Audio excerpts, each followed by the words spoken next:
মা বোনেরা, ভুলেও কখনো তিনটি জায়গায় যাবেন না।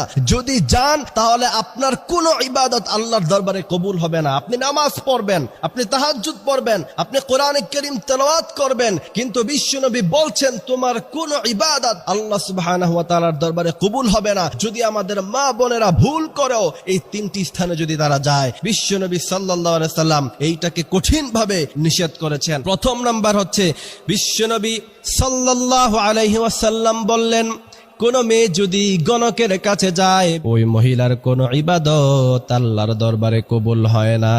দ্বিতীয় নাম্বার হচ্ছে, মাজারে গিয়ে যদি সিজদা করেন, লা ইন আশরাকতা লা আহবাতান্না আমালুক, সমস্ত আমল ধ্বংস হয়ে যাবে। তৃতীয় নাম্বার হচ্ছে, ভুল ক্রমে সেখানে যাবেন না যেখানে পাখি দিয়ে ভাগ্য নির্ধারণ করে। মাঝে মধ্যে ফেসবুকে ভিডিও পান না আপনারা, তোতা পাখি বা এই সমস্ত কিছু পাখি খাঁচার মধ্যখানে থাকে, সামনে কিছু কাঠ থাকে,